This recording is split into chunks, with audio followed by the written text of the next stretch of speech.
Kalyanpur fire station প্রথম message পাই আগুনের, যে মোল্লার গাবতলী মোল্লার বস্তি বা বদরের বস্তি বা শাহী মসজিদ বস্তি যাই বলি না কেন, এখানে আগুন লেগেছে। তো সাথে সাথেই আমাদের কল্যাণপুর স্টেশন থেকে আমাদের টার্ন আউট আসে। এখানে আসার পর আমাদের আগুনের অবস্থা বা আগুনের ভয়াবহতা দেখে সাহায্য চাই রেসপন্ডিং অফিসার। এরপর আমরা পর্যায়ক্রমে মোহাম্মদপুর, তেজগাঁ এবং মিরপুর থেকে মোট 8টা ইউনিট এখানে কাজ করি। তো আপনারা দেখতে পেয়েছেন বস্তির এই অবস্থা, চারিদিকে যেভাবে টিন শেড বিল্ডিং, এবং উত্তর সাইডে দেখবেন বিশেষ করে বস্তিরই একটা বিশাল অংশ। এবং আমাদের লোকজন আসার পর কাজ শুরু করে এবং চারিদিক থেকে আমরা অ্যাটাক করি আগুনকে, যার ফলে আগুনটা ছড়াতে পারে নাই। আগুন কিন্তু অনেক ছড়াতে পারতো। আপনারা যদি দেখেন উত্তর দিক এবং উত্তর পূর্ব দিক অনেকটাই একেবারেই নিয়ারেস্ট সাথে লাগানো একটা চিকন মাত্র গলি, শুধু আমাদের লোক ওয়ালের উপর দিয়ে গিয়েছে, ওখানে গিয়ে আগুনটাকে নির্বাপন করতে চেষ্টা করছে এবং আমরা আগুন নিয়ন্ত্রণে নিয়ে আসছি। আমরা 4:36 আগুন আমরা নিয়ন্ত্রণে নিয়ে আসছি। এখনো আমাদের ড্যাম্পিং ডাউন চলছে, ভিতরে কাজ চলছে, আপনারা দেখতে পাচ্ছেন। টিনের নিচে এখনো ছোট ছোট আগুন আছে, ফ্লেম আছে, টিন সরিয়ে সরিয়ে আমরা কাজ করতেছি। কাজ করতে আমাদের সময় লাগবে। আর এখনো পর্যন্ত আমরা আহত বা নিহতের কোনো মেসেজ পাই নাই। আমাদের কাজ চলছে, কাজ শেষে আমরা আসলে সার্চ করলে বলতে পারবো যে আরো কোনো আহত নিহত বা অন্য কোনো সমস্যা আছে কি। আচ্ছা, ভিতরে কি কি ছিল মূলত?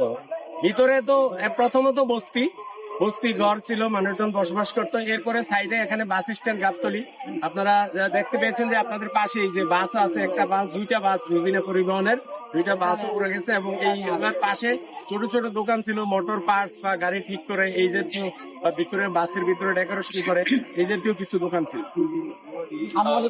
আনুমানিক কয়টা বাড়ি পড়া গিয়েছে? এটা আমরা এখনো নিশ্চিত না, এক একজন এক এক রকম কথা বলতেছে। কেউ বলতেছে 150, কেউ বলতেছে 200। বাট আমরা অগ্নি নির্বাপন শেষে আমরা যখন অনুসন্ধান করব তখন বলতে পারবো যে অ্যাকচুয়াল কয়টা ঘটনা গেছে। আগুন লাগার কারণটা কি জানা গেছে? আগুন লাগার কারণে এখনো আমরা জানি নাই, বাট আগুন নির্বাপন করতেছি। এখনো নির্বাপন শেষে আমরা এটা খোঁজ খবর নিব এবং আমরা তখন চেষ্টা করবো আগুনের কারণ বের করার। আরেকটা প্রশ্ন আছে, আপনারা আগুন কোন পর্যায়ে এসে পেয়েছিলেন? আমরা এসে দেখতে পেলাম যে পুরো বস্তি পুড়ে ছাই হয়ে গেছে। আপনারা আগুন কোন পরিস্থিতিতে এসে পেয়েছিলেন? আমরা আগুন পেয়েছি ফুললি ডেভেলপ স্টেজেই। এই বস্তিতে আগুন লাগে এখন শুষ্ক মৌসুম, আপনারা জানেন। আগুন লাগার সাথে সাথেই আগুন কিন্তু দ্রুত ছড়িয়ে যায়। তো আমাদের যখন মেসেজ পাইছে, আমরা আসার পরে দেখছি আমরা ফুললি ডেভেলপ স্টেজেই আগুন আছে। এখানে কোনো ধরনের কেমিক্যাল ছিল কিনা? না, আমরা এরকম কোনো কেমিক্যালের কোনো খবর পাইনি।